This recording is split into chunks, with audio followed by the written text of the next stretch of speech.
Welcome back. So 1 month ago, notorious criminal, perhaps the world's most powerful drug kingpin, El Chapo Guzman, allegedly escaped by tunnel from his holding cell in Mexican prison.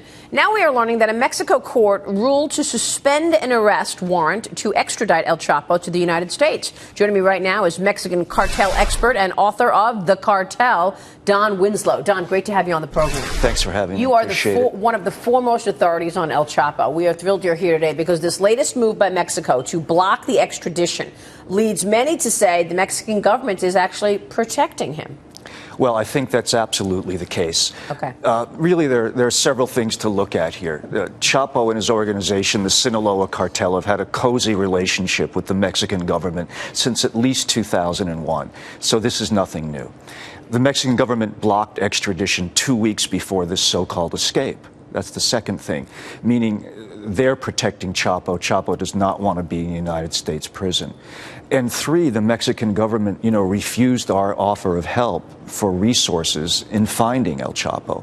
And so when you look at those three things, it tells an unfortunate story. So you don't think this was an escape at all? You called it a departure before we came back from the break. He checked out of this prison, Maria, basically. I've said I've had a harder time checking out of hotels than Chapo had getting out of this prison. That is unbelievable. So you're saying, you believe the Mexican government was complicit in this escape at some point? Oh, yes, sir. It's inconceivable that they weren't.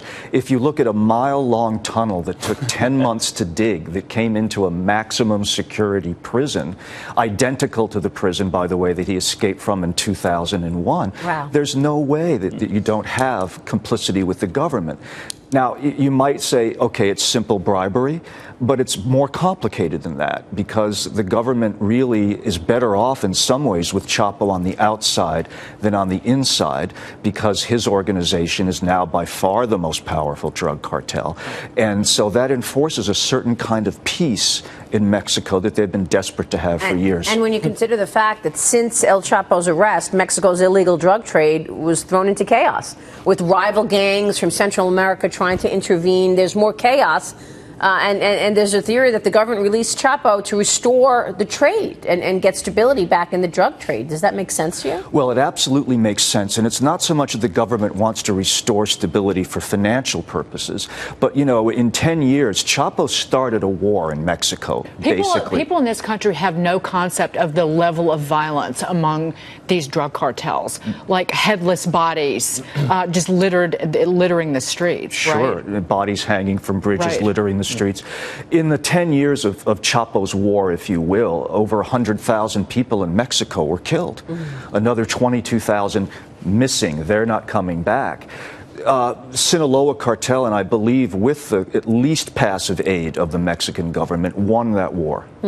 Because they're the devil they know. They're the people that they can talk to. There's also a train of thought that El Chapo helped bail the government out back in 2008 from the financial crisis. Absolutely. He was that successful with his drug trade. Yes, and they've done it twice. They crashed the Mexican peso in 1997 to show the government what they could do if they wanted to. In 2008, who was liquid?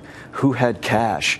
The cartels had cash, and that money went into real estate, banking, stockbroking, energy, all of those things. So how does this play out?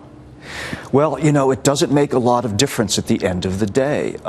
Whether it's Chapo or somebody else, the drugs just keep coming. And as long as the drugs cost $3,000 on one side of the border, $30,000 on the other, and $80,000 by the time they come here to New York, it will be the same old story. Really fascinating story. David, it's been great having you on the show. Final thoughts from you? Well, I'm watching the American consumer. We've been talking about China.